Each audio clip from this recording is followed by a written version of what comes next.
So good now. Well, good evening, everybody. We want to thank you for joining us tonight and for the final, well, not final, perhaps the second presentation on this platform regarding families and relationships.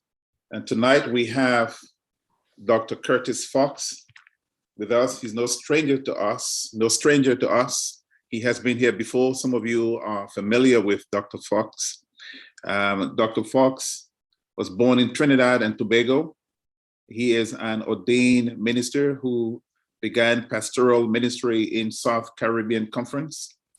He holds a Master of Science degree in Marriage and Family Therapy from Loma Linda University and a PhD degree in Child and Family Studies from the University of Tennessee in Knoxville. Dr. Curtis Fox is actively involved in family ministries and conducts seminars and workshops all around the world. Dr. Fox is the CEO and Director of Clinical Services at True Integrative Health and Wellness and serves as Senior Pastor of the Conyers SDA Church in Conyers, Georgia. Doc, we welcome you for this special presentation this evening as you talk to us about young married couples. We pray the Lord will bless you, and we want to welcome you once more to the South England Conference. On behalf of our President, Dr. Manuel Say, and our Executive Secretary, Pastor Doug McCormack, and our Treasurer, Candy Layson, we welcome you, as well as the directors. We welcome you once more to the South England Conference. We'll begin with a word of prayer, and after which you will do your presentation, and perhaps after your presentation, we'll have some time for Q&A.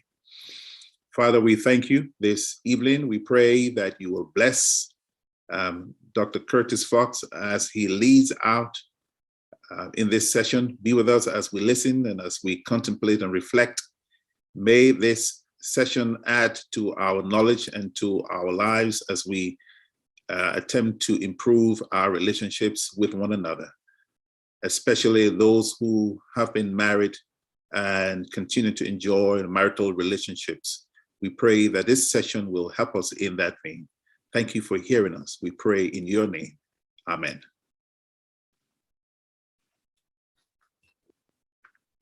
Thank you so much, Dr. Lawrence, for the invitation and certainly the welcome this evening. I feel like a Londoner now, and I feel more endeared every time that I have the opportunity to speak with your constituency, and I look forward to the time together that we would have. I am seeing some people who I know already, and I'm sure I'm going to meet some, and I would keep them for forever. We want to talk this evening about what every married couple should know. So let me share my screen here, if you will.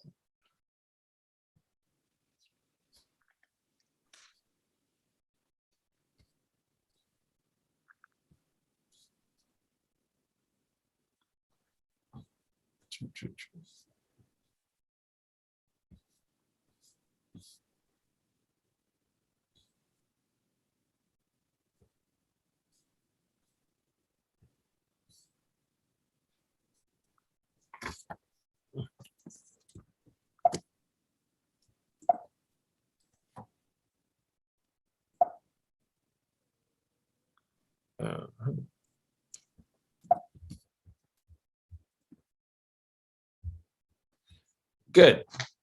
So here we go. Some things that every newly married couple need to know. Permit me the opportunity and privilege to share with you. I hope that we can talk together, and then at the end we'll have some questions, and hopefully I would look forward to that even more than the presentation itself.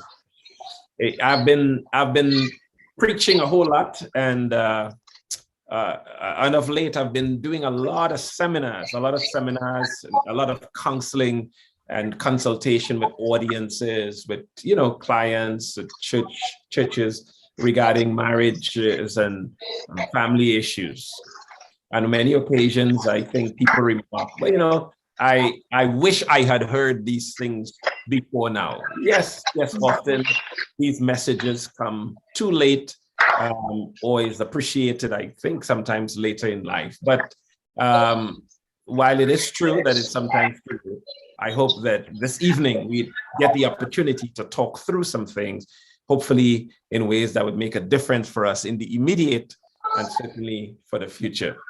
So time well spent today, I think, would lead us to considerations of things that need to be, I think, appreciated before marriage and in the early days of marriage, when people are still, working on the foundation for a happy and a joyful life together. So let's admit that is not always an easy thing. And in fact, it can be really challenging, really sometimes a treacherous way to walk. And it has been for so many. And some have even died, on the journey. But in our time together, here's what I would like for us to look at as objectives. I would want us to explore the major struggles of newly married couples. We just sort of identify what I think to be the major. There are several, but we don't have time to do several today. So I want to tackle what I think, as I have talked with a lot of people of late, what I think to be the major struggle. And then secondly, I would like to evaluate the effects of the fears and the anxieties that tend to come to people in the early marriage experience. Sometimes I refer to it as pre-marital, just before and just after. And then thirdly, I would like to help us, I guess, to make better decisions for more fulfilling marriage life together. So I would say, let's get right to it. Okay, so note the objectives. We would know, we would evaluate and think and feel, and then we would hopefully make some decisions at the end. Let me talk about this. I call it crossing over from fantasy to reality. Crossing over from fantasy to reality. So I call the experience sometimes the perimarital experience.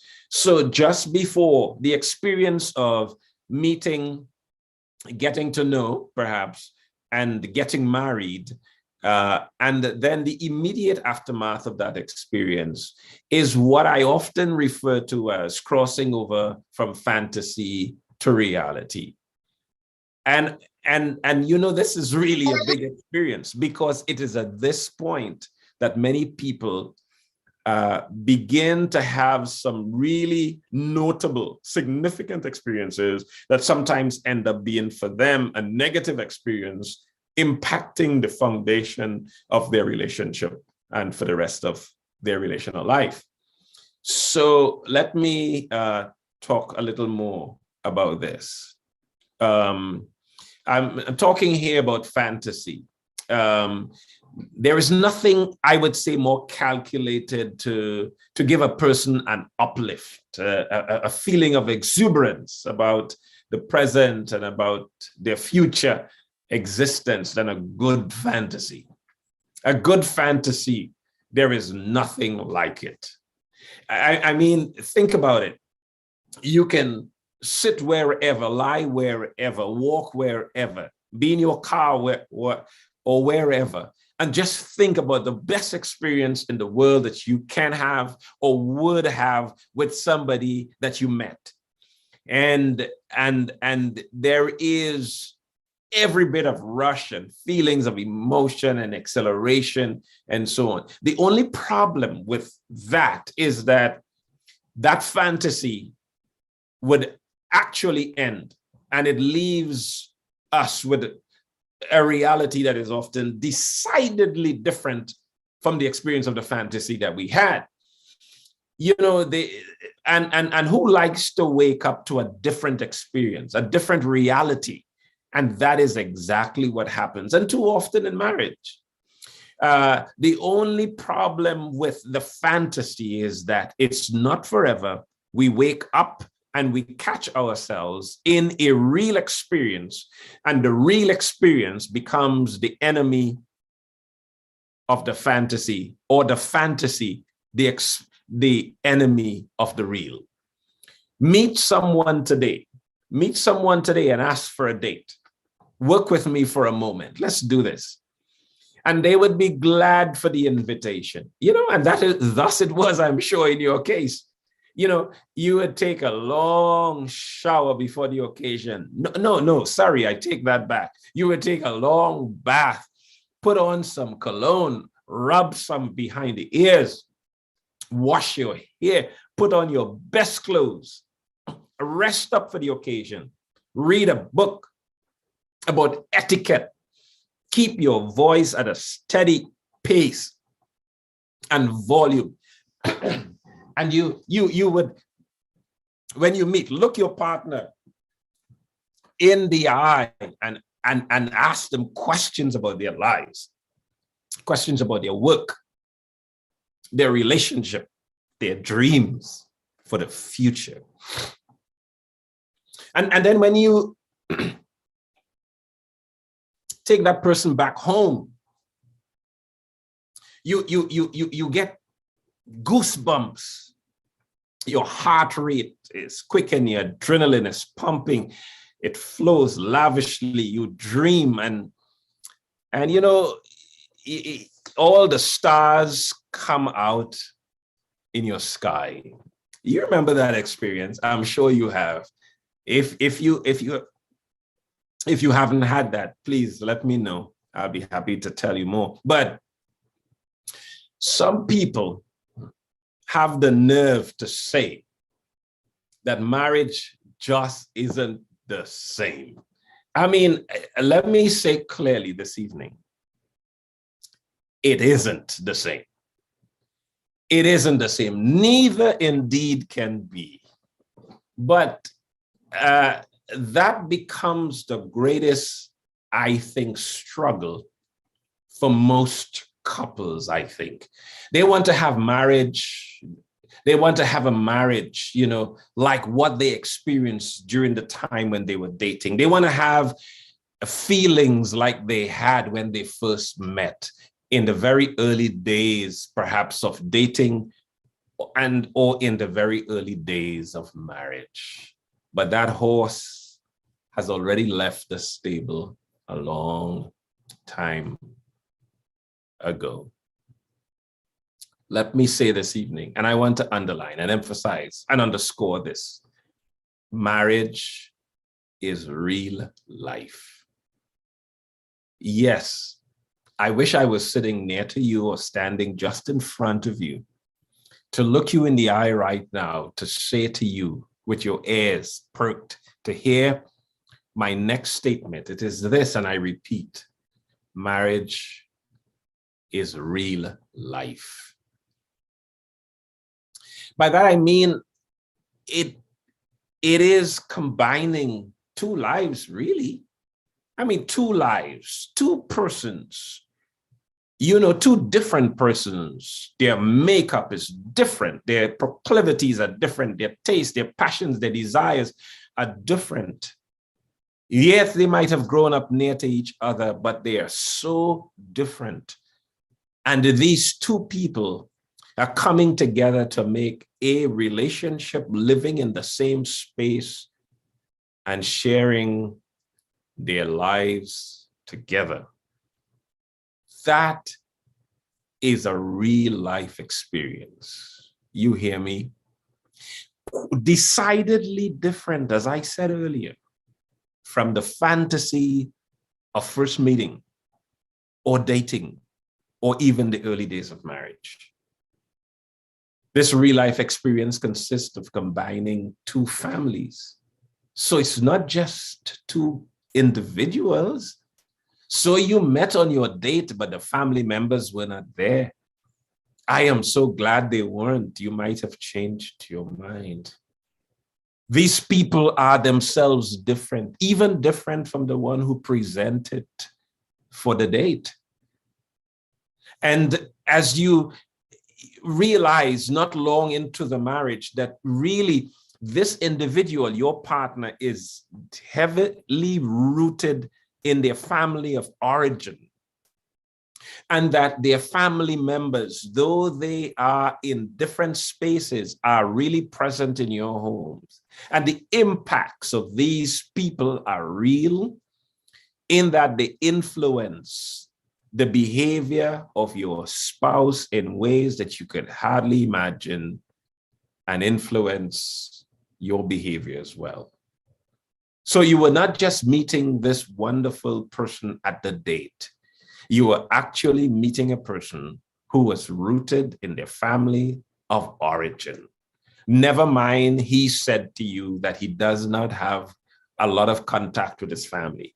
That very statement means that he is deeply emotionally rooted in a relationship that may already be proving itself to be relatively dysfunctional. Some of the dysfunctions that would actually be part of your new relationship.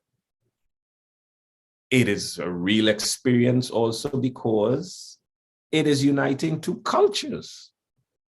I say to young couples today, every marriage is a cross-cultural marriage. And I don't care where she or he is from. They could live across the street from you.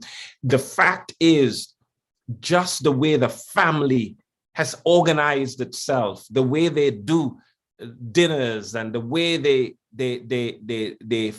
eat and the way they manage their bathroom behaviors and the way they talk to one another, communicate with, the amount of closeness, the ability to forgive and to share love and forgiveness, to be close, to be intimate, to be affectionate, are all parts of that cultural experience, the family culture, into which they are heavily rooted. So I am saying that marriage is a real life experience that consists of combining two lives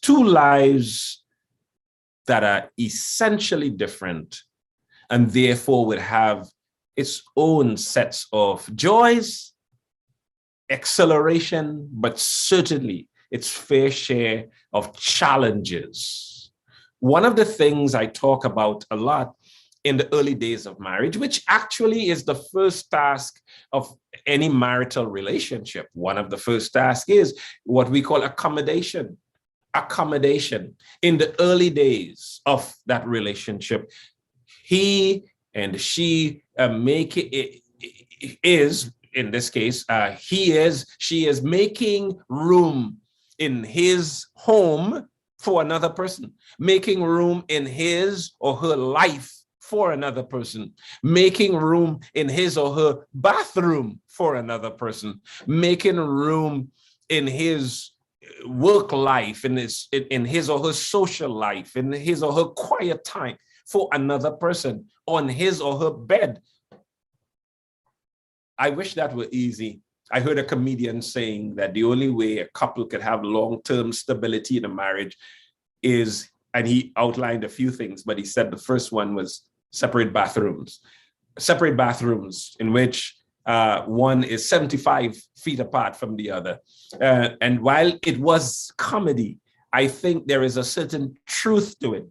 The fact that sharing one's space, one's home, one's life is not an easy thing and is a great challenge for people who have learned to live their own lives, who have lived by their own schedule, who have accounted to nobody else but perhaps God. And now they're in a relationship and they're trying to share lives together. So in the early days, you find that accommodation is an important task. Some people forever and a day continue to struggle with accommodation. They have problems accommodating to this person who is, often essentially different from him or her, and who come into the relationship with different points of view, with different values, with different experiences that somehow inform the way they act or want to act in the context of their home, in the context of their relationship. So that's one of the first.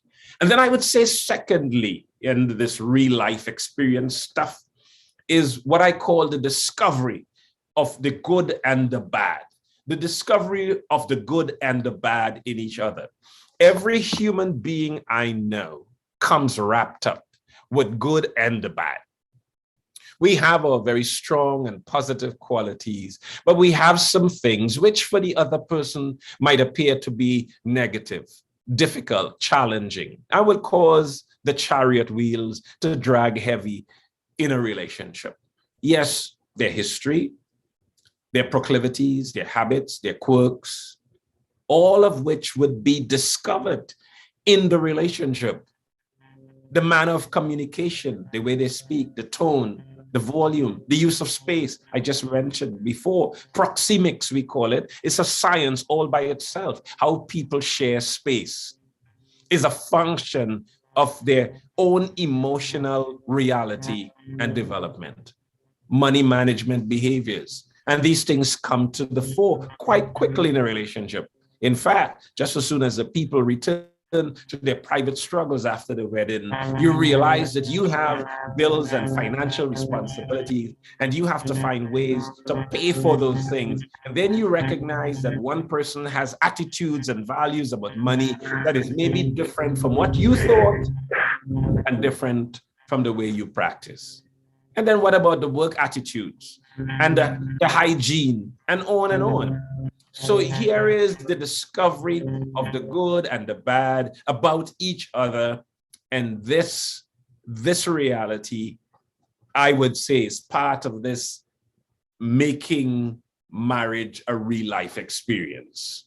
And then thirdly, I would say the real experience, the real life experience or experiences of that are actually part of the experience of life in general, and certainly marriage life.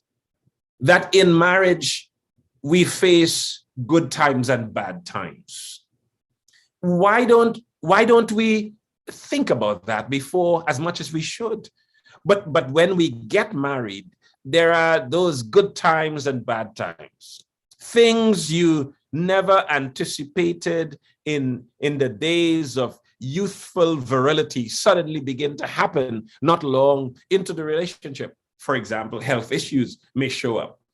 An accident that could debilitate somebody, past traumatic experiences could begin to impact that couple in the way they act toward one another, perform, bedroom behaviors even.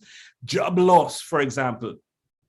That one individual, well qualified and employed, may for one reason or another lose a job, and there you have financial strains and difficulty finding a job, and then you have money woes, and then people begin to act in ways that surprise each other. I thought we had each other's back, but now they begin to question what's going on, and one person feels put out.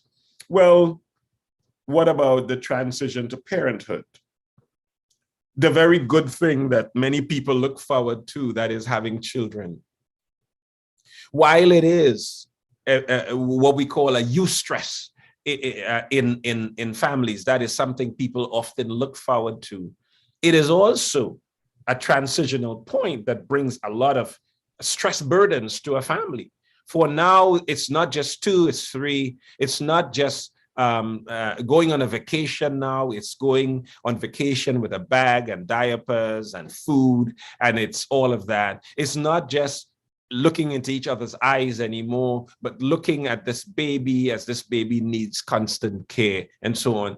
And then spending so much time in the raising of that child that one begins sometimes to rob the marriage of some of the essential gifts and graces and time together that might be necessary for making the relationship the best one possible. So I therefore would say that this reality, this real experience of life happens on the relationship and can impact the relationship significantly, and therefore begin to mess with the fantasy, and therefore showing up in all kinds of interesting ways as these couples face the reality of their lives together.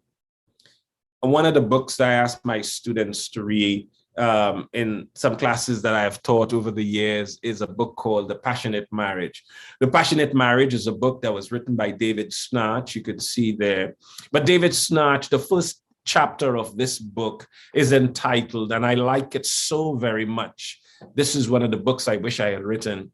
It says, nobody's ready for marriage. Marriage makes you ready for marriage. Now, I like that. So let me play with that for a while. Marriage makes you ready for marriage. Nobody's ready for marriage. Marriage makes you ready for marriage. I think David Snarch was on to something, this family psychologist and sex therapist. I think it makes a whole lot of sense. You can do whatever you want. And I believe people should go for counseling, and they should do at least, 6, 7, 8, 9, 10 sessions before marriage. They should consider all the things they need to consider. They should read what Ellen White has to say about it, or what the Bible has to say about it. They must lay themselves open to God's revelation, and they must seek him in prayer. But having said all of that, I agree with Snarch. Nobody is really ready for marriage. Marriage makes you ready for marriage. No, let me change that. Your marriage makes you ready for your marriage. You got me right. Your marriage makes you ready for your marriage. It is only when and after you get married, really, that you know what your marriage is going to be like. And only from day to day as you experience each other and the experiences of life and the vicissitudes of life, the challenges of life, the surprising challenges of life, it is only then you would begin to have a sense of what your marriage is like. And only then would you be more prepared for the marriage that you are having in that immediate experience. David Snarch was right. Nobody is really ready for marriage. I think one of my favorite authors talked about being in a school for which you would never graduate, that there is an essential learning even after marriage. And yes, that is indeed the case.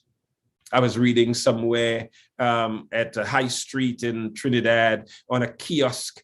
I think it said, many plans are made for the wedding, but few for the marriage. I think it tiptoes around this very same issue here, that we don't consider these things as much as we do when we are, in love or in relationship formation, that the fantasy experience come alive, and we think less of the marriage.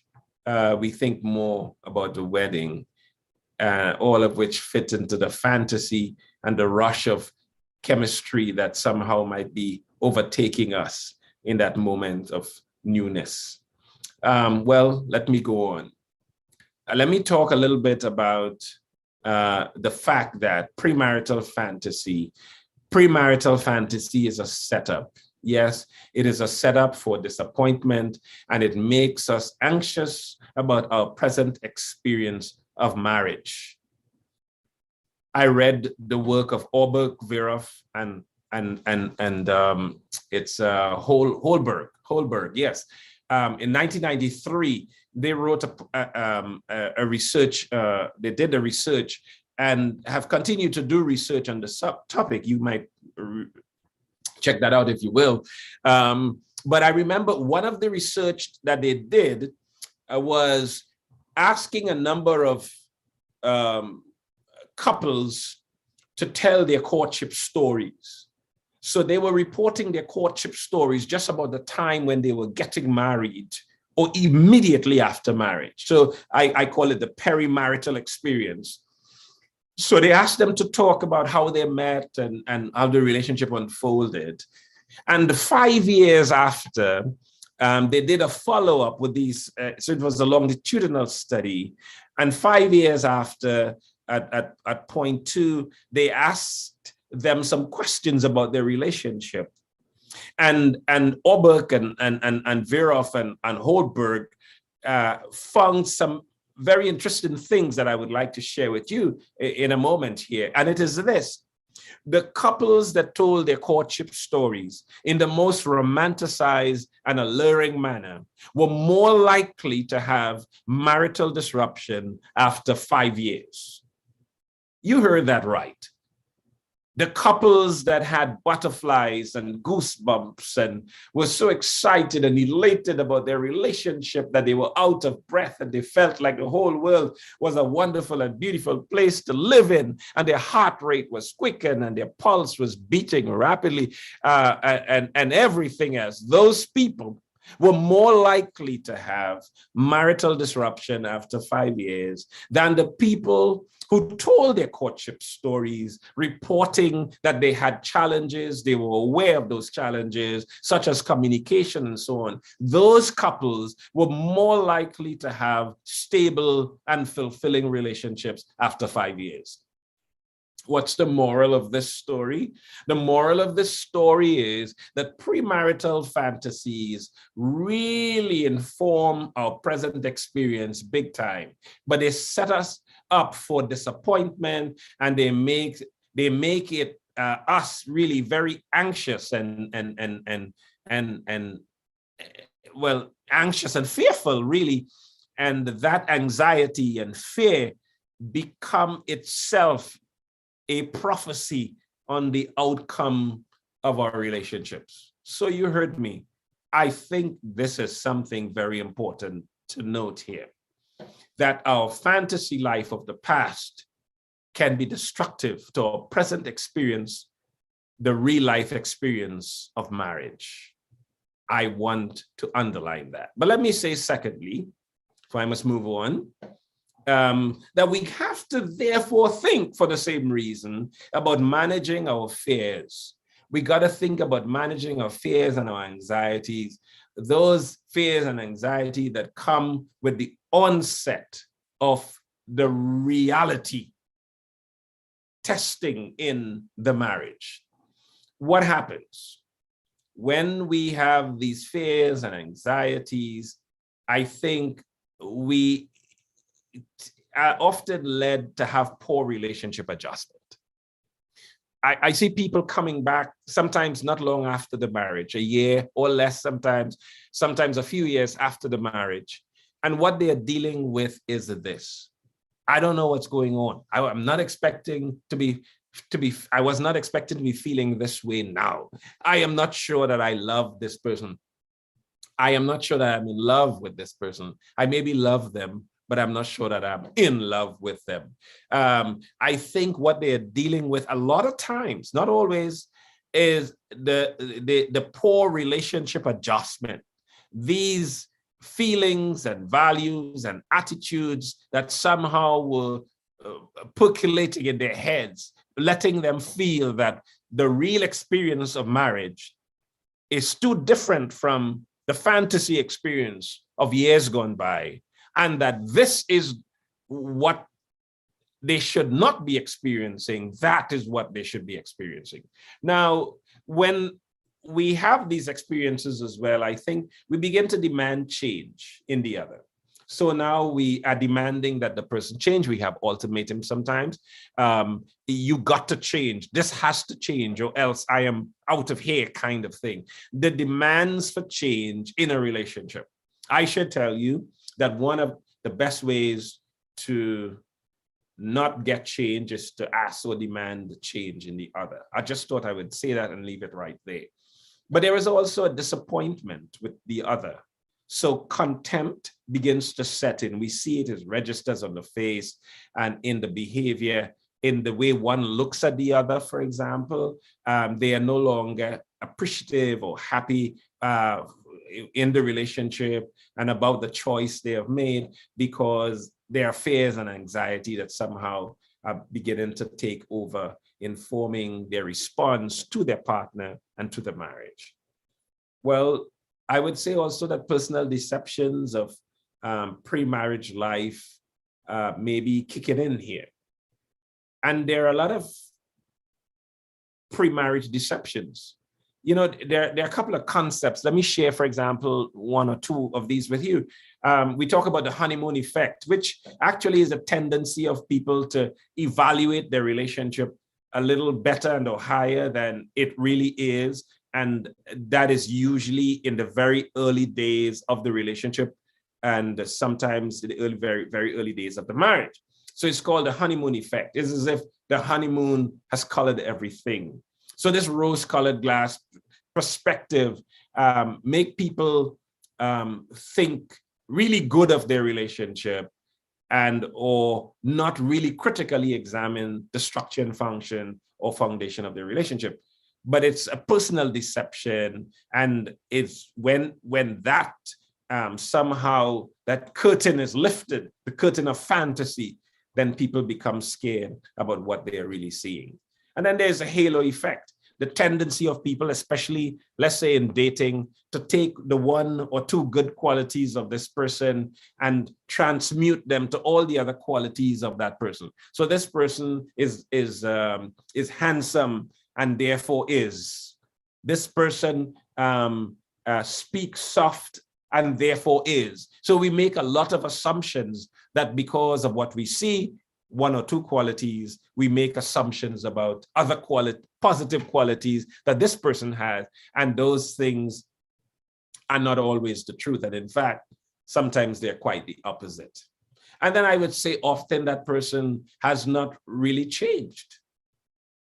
Now, people get married and they say, oh, this person has changed or things are different. And when you look carefully, you realize that the person in every case has not essentially changed. The struggle is the discovery. I wasn't looking before, but now I am looking, and therefore now I am seeing. But this person would have told you just about everything you needed to know about them if you were listening.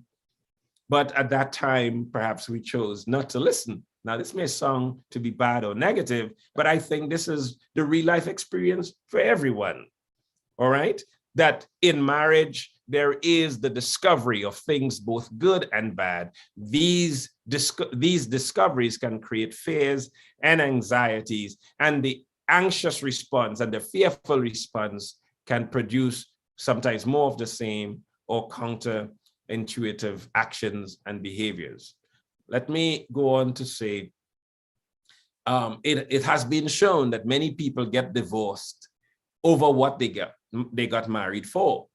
And I want to do this with you. It's like saying she married him because he was the life of the party, very social being and so on. But she divorced him because he was always, flirting with people and stuff. It's the same person. Nothing has really changed. But before marriage, she saw him as the life of the party. But after marriage, she is seeing him as a flirt.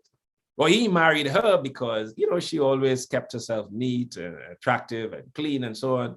But he divorced her because she was always self-conscious and self-centered. Well, really, it might have been the same thing. There's no change here. She married him because he was very hardworking and industrious, always at work, doing his thing and raising money for the economy. But she divorced him because he never spent enough or as much time at home as he should have. Well, it's the same thing, but now it's a new awareness. He married her because she was quiet and reserved, but divorced her because she was too uncaring, and so on and so on and so on. You got my point here. So what am I saying? I am saying that people tend to get divorced or to reevaluate the relationship for things that they really got married for. That makes a lot of sense. Counterintuitive idea, anyway. Let me move on.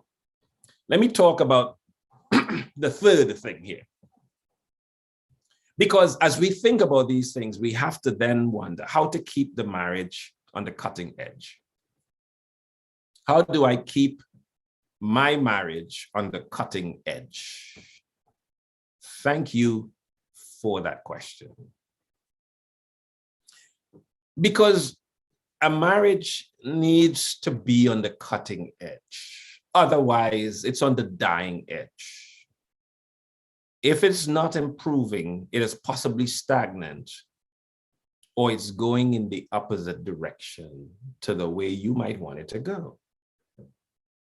And we have to understand this, because I think that's where a lot of people just get off the track here.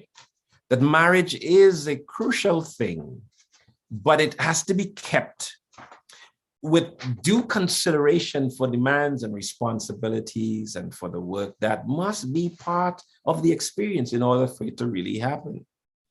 So let's talk about this fact. People do not change that much. So if you were to get married, thinking that a person would change just because you got married to them, I think that is maybe a setup for disappointment. That people don't, that's why we have something called personality. Somebody who doesn't talk a whole lot and share a whole lot about what's going on with them every day may always be that way. They may change a little, but not because you want them. People do not change like that as we think. So trying to get somebody to change is maybe in great measure an exercise in futility. Now, yes, we can process things and hopefully we can get some alteration in some of the actions and behaviors of another person. So I'm not fatalistic in this regard, but I'm thinking the essential core person doesn't usually change, and certainly not because we want that change. When change happens, the change is usually spontaneous. It has to do with the normal evolution, biological evolution of life for that person, but not just because somebody else outside of them is demanding that they change or else. I think when we demand change in someone, usually because of human nature, they become more rigid in their posture and they're more likely to not change. Therefore, I say, the moral of the story is, in marriage, we got to learn to take what we get, and we got to learn to get what we take. You heard me right. We got to take what we get and get what we take. It would make very little sense, I think, walking around from day to day, demanding that the other person change, because that is not the way it happens. You would more likely get change if you do not ask them to change, or if you ask them to not change. You heard it from me. Call it the perversity of humanity, if you will, but I am telling you that that is a tendency of human life. Well, let's look for a moment at some of the false axioms of life that somehow inform some of the decisions we make, with the hope of now looking at them that we could reverse some of these. Well, some people say things begin on a high and they taper off with time. You hear that all the time. It is a common belief that, the marriage begins on this high and it begins to taper off. I've heard it many times. Well, I would say that that's not necessarily the case. And in fact, I would hate that were the case for me or for you, that it may look like that often the case, but it's not usually the case. That marriage begins at some place, but a real marriage that is a fulfilling marriage and that is on the growing edge tends to grow in intensity and in satisfaction. And that can be the case. And if it's not, then we have other kinds of actions and behaviors that we need to tackle. I'll come back to some of these. I hear people say sex is best in the early days of marriage and it fizzles out as people go on or as people get older. You've heard that.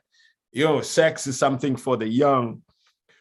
I have a picture that I flash. I mean, I'm looking at it now, but I would not get up and show you. But it's a couple about 89 years old, in an embrace on a bed. And I used to show it to my class and ask them what, comes to mind when they see it. And a lot of people, oh, this is so nice, so sweet, enduring love, and so on. But they never think that it was just after a torrid sexual experience, because this couple is like, old. But where did we get it from? That sex by the younger is better than sex by the older. I'm here to correct that notion that sex is not necessarily best. Sex may be more frequent and, in a sense, more vigorous on account of age and virility.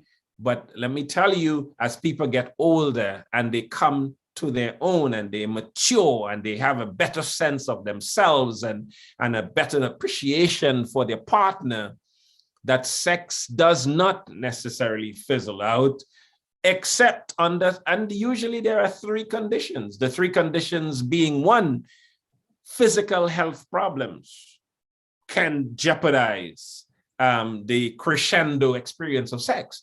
Two, mental health problems such as depression and some of the other conditions, anxiety, depression, and some of the schizophrenias and or personality problems can impact sexual functioning. And thirdly, marital quality. If one individual doesn't like the other, or both, they don't like each other, then sex tends to taper off. If you could correct one, health problem; two, mental health problems; and three, the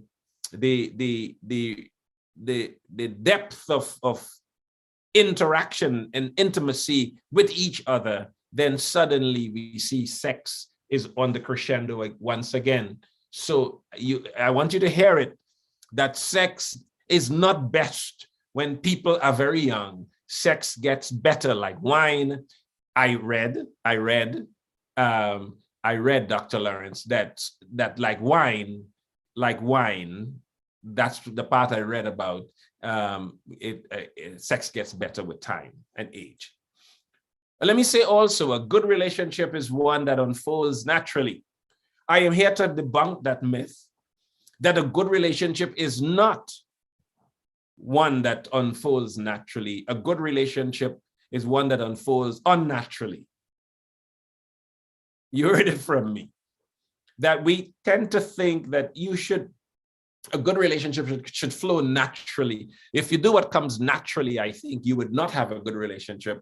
You need to do what is unnatural to human nature, such as loving and caring and giving, such as caring and sharing, such as forgiving and helping and caring in ways that somehow are not necessarily typical of human nature. And that's why these things are so much of a challenge for us as we try to do accommodation, as I noted earlier. Let me say, fourthly, a more compatible partner would be a better fit for me. Well, I don't believe that compatibility is how it is described. One way to get your attention is to say, I do not believe in compatibility, or I do not believe in incompatibility. I say compatibility is a myth. Let me tell you what I mean. Any two persons who get married, if they're alive and well, and if they have a mind and they're free to share it, will suddenly realize, and quickly, that they are incompatible. They do things sort of discordant to each other. There are things that one likes that the other doesn't like. There are times when one likes to do certain things and the other doesn't necessarily like to do it then, and on and on. If they focus on the things that are different for them and think that that makes it bad, or it's bad that they do things differently at different times and have different interests, then it becomes an incompatible experience because they focus on the things that are different to them. But if they focus on those things that are different and they say, wow, aren't we different? Wow, we are so different. I thank God that you are balanced for me. I so like the fact that we are not the same person, and I married somebody who can just be, a partner for me in my life. Thank you for being who you are. That couple would say that they are compatible. But the truth is, there are things for them that are discordant too, but they don't focus on the discordant. They focus on the things that bring concord in their relationship. You heard me. And let me say, fifthly, time and years are against us in our relationship. Time and years are not against you.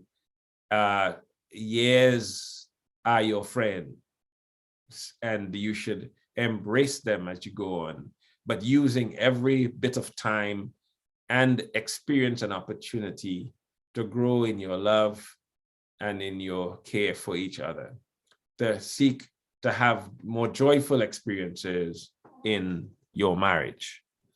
And then I would say, people say you should not need to work that hard to make a relationship happen, to make a marriage happen. I don't know where they got it from, but the word has gone around that a good marriage shouldn't require so much work. Well, I think that's a false axiom. But notice, as I said, that these are false axioms, but these false axioms are so very typical in the experiences of many people.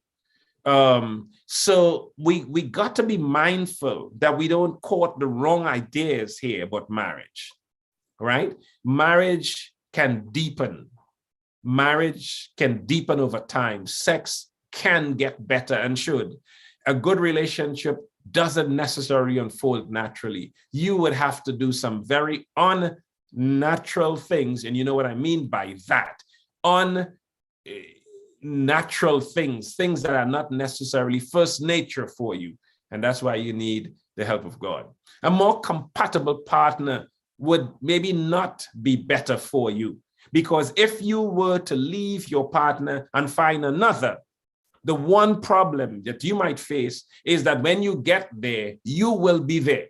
And when you are there, some of the same problems that you had in any previous relationship will show up again, because do not assume that the problem in a relationship belongs totally to one other person outside of yourself. You are part of the experience there.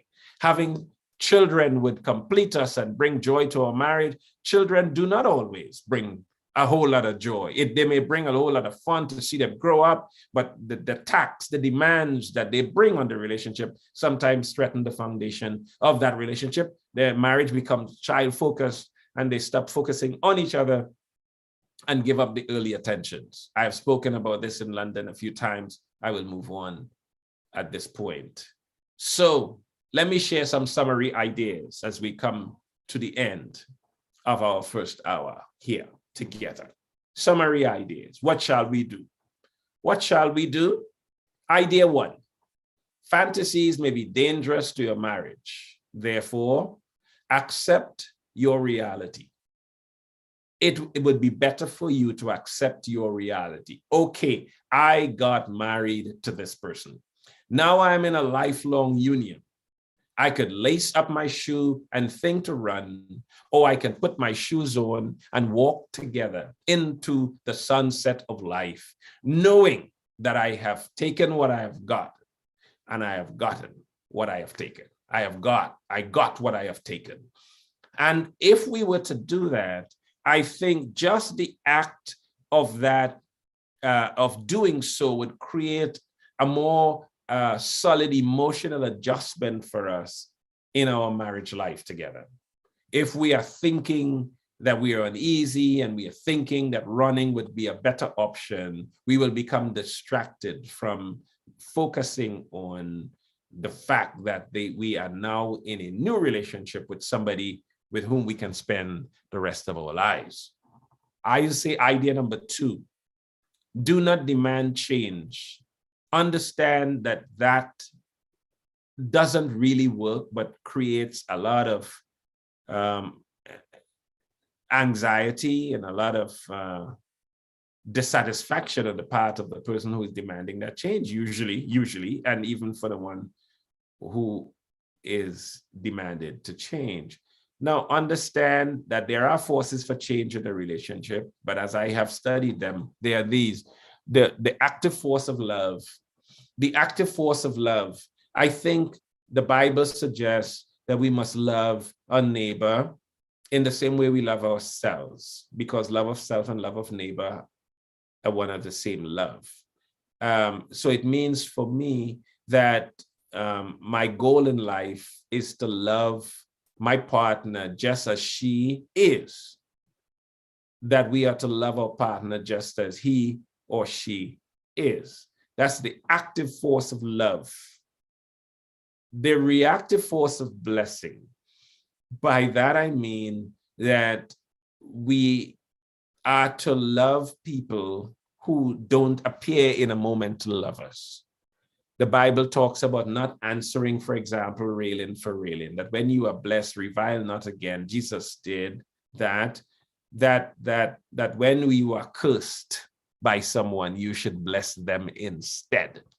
That's the Christian call, not always appreciated by Christians even, but it is the Christian call. And if we were to buy that at all, we would recognize that in marriage, we have the forces for change, which is one, loving the person just as she or he is, without strings attached.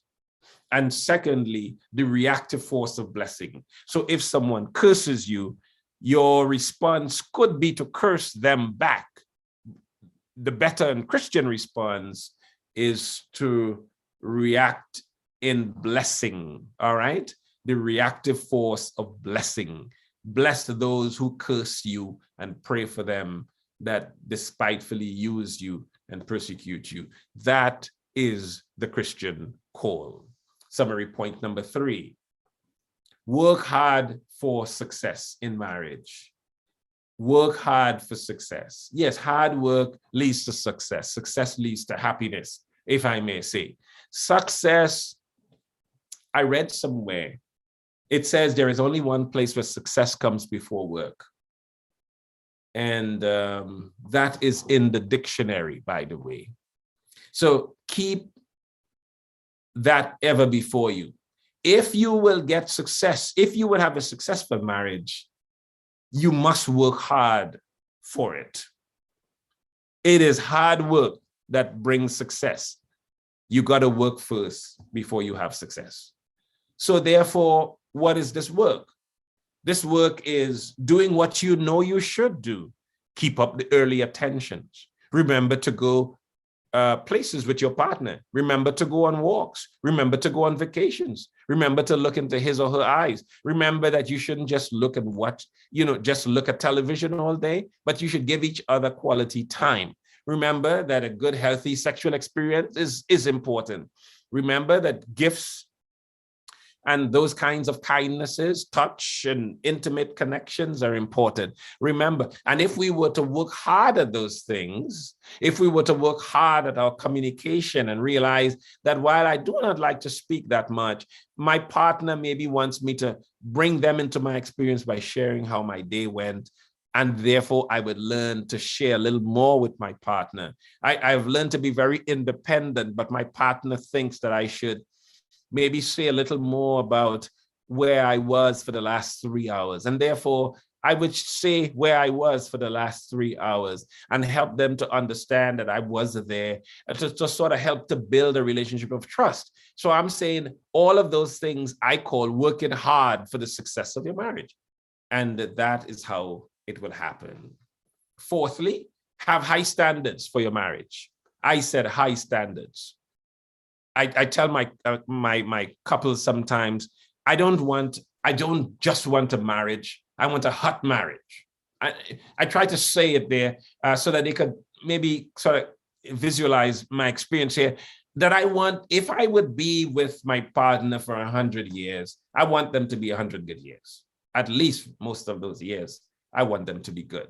So, but you got to have high standards that we are not going to be calling names. We are not going to be ragging on each other. We are not going to go nights without talking to each other. We are not going to do that. We are not just going to walk out and not say where we are. We are not just going, we are going to be responsible. We are going to play on the same team. We are going to do this thing together. We are not going to be talking about divorce. We are not, and on and on. Have high standards for your marriage. The research shows that those who have high standards for their marriage are more likely to have more fulfilling and stable relationships. Number 5, create some special moments in your marriage. Yes, often let there be laughter, let there be play, have fun, lots of fun too, lots of laughter. I think people become very sterile in their marriages, and that is one of the things that, you know, that actually begin the downfall for them. They have a relationship, but they don't talk, they don't laugh anymore, they don't play, they don't have fun. I say learn to play, learn to have fun, learn to have lots of fun. You know, like the couple there, just have fun together, celebrate, do stuff like that. And, you know, dance as if you're going out of your mind, laugh and play.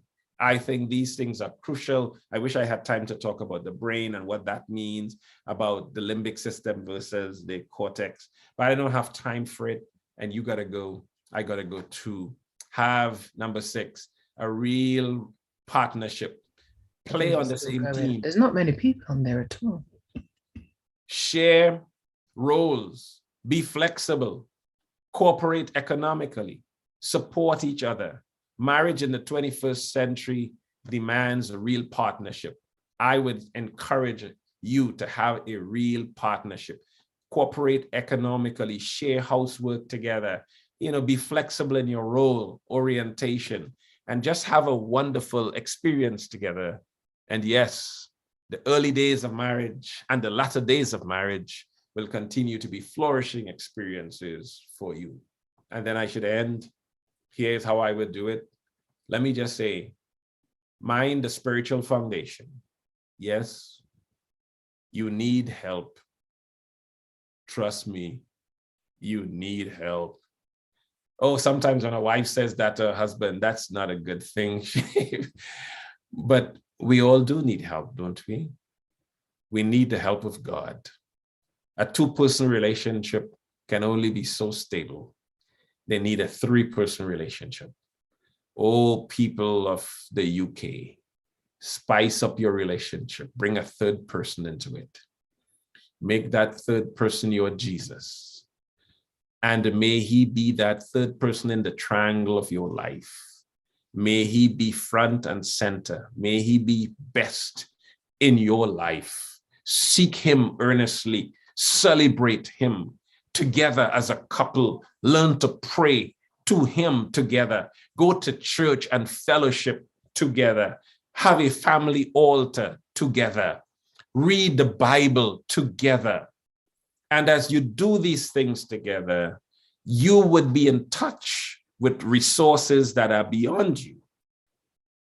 And God will give you every day the resources you need, just like him who got out of the ark, looking around at all the desolation around him, saw a rainbow in his sky, and knew that it was a sign of God's protection. And so look for the rainbow in your relationship, because God wants to give you a sign too of his care and his protection of you, your marriage, and your family. I would tell you, my brothers and sisters, there are some things that every newly married couple should know. I hope we all learn them. I hope that we could continue to build on the foundation that we have laid, or perhaps to begin a new. May God bless you all. Thank you for listening. Thank you. can you please mute yourselves, guys? One second. Yeah, so thank you, Doc, for that powerful presentation. Perhaps we can take a couple of questions before you leave. Yes. Yeah, so we will now just take a couple of questions from our guests. Is there anybody? You can unmute yourself and ask your question. I'm on it. Hello?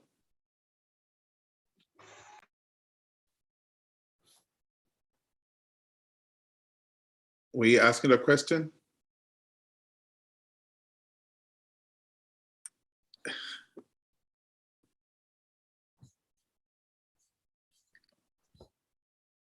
Yeah, okay, just unmute yourself and ask a question.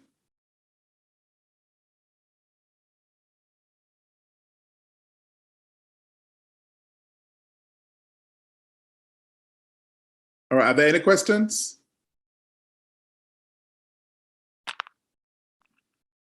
Okay, Doc, it seems to be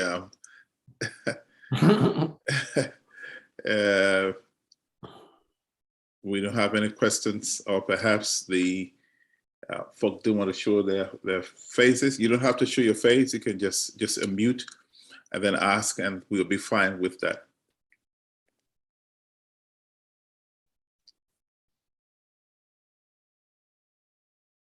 Okay. Well, in the absence of that, Dr. Fox, we just want to take the time to thank you for spending this time with us this afternoon.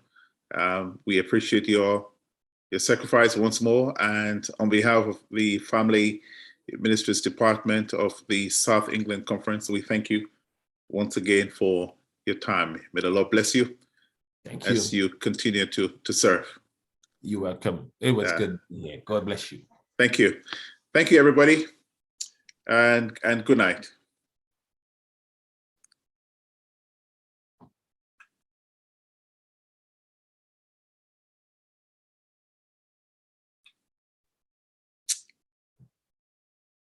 Dwayne.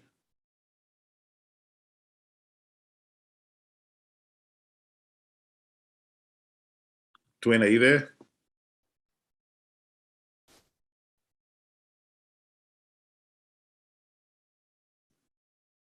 Dwayne. Hello? Yeah, hi. So you stopped the YouTube streaming, right? Yes. Thank you. Thank you once more, Dwayne.